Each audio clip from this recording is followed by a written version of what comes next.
নমস্কার আমার প্রিয় বন্ধুরা, সবাই কেমন আছো? আশা করছি সবাই খুব ভালো আছো আর আমিও খুব ভালো আছি। তো আজকের ব্লগটা আমি সকাল থেকে স্টার্ট করলাম। তো দেখতেই পাচ্ছ ভিউটা জাস্ট ওয়াও লাগছে। আর তোমরা কি খেয়াল করেছো যে তার সামনে একটা পাখি আছে বাঁশের উপরে?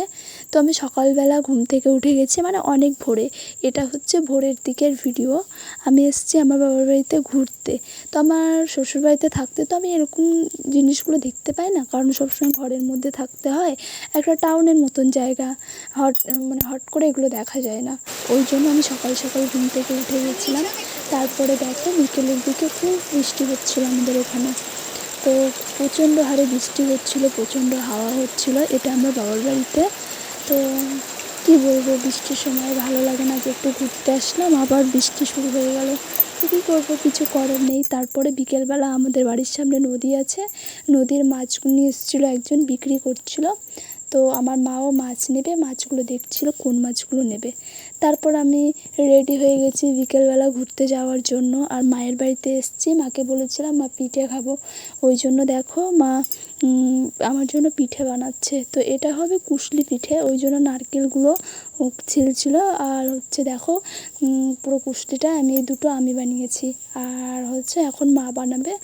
এই পিঠেটা খেতে আমার ভীষণ ভালো লাগে, এটা আমার ফেভারিট পিঠে। ওই জন্য মাকে বলেছিলাম যে ফার্স্ট এই পিঠেটা বানাও, তারপরে অন্য পিঠে বানাবে। তো দেখো আমার মা কি সুন্দর করে ডিজাইন করে বানাচ্ছে পিঠে। তোমাদের কেমন লাগছে অবশ্যই জানিও। আর এই পিঠে কে কে ভালোবাসো বলো। আর তার সাথে করেছিল একটা সাদা পিঠে। তো দেখছি এবার সাদা পিঠে করার জন্য যে গুঁড়িটা ছিল চালের, ওটা ভালো করে গরম জলে গুলিয়ে নিয়েছে, এখন দিয়ে দেবে। আর কাঠের উনুনে না রান্নাটা, মানে পিঠে সবথেকে ভালো টেস্ট হয়, গ্যাসে ভালো হয় না। তো ওই জন্য কাঠের উনুনেই রান্না করছে আমার দিদা, রান্না করছে এটা। তো দেখো পিঠেগুলো হয়ে গেছে। তারপর আর এক্সট্রা করে সাদা পিঠে উঠিয়ে রেখেছিল, আর এখন দুধের মধ্যে দিচ্ছে, এটা দুধ পিঠে বানানোর জন্য। আর এই দুধ পিঠেটাও খেতে ভীষণ ভালো লাগে। তোমরা কে কে খেয়েছো এইগুলো পিঠে অবশ্যই জানিও। তারপর রাতের বেলা রান্না করেছিল চিকেন। তো দেখো চিকেনটা হয়ে গেছে, পরে আমি তোমাদেরকে দেখাচ্ছি। তো তোমাদের ভিডিওটা কেমন লাগলো অবশ্যই জানিও বন্ধুরা। আর সবাই ভালো থেকো, সুস্থ থেকো।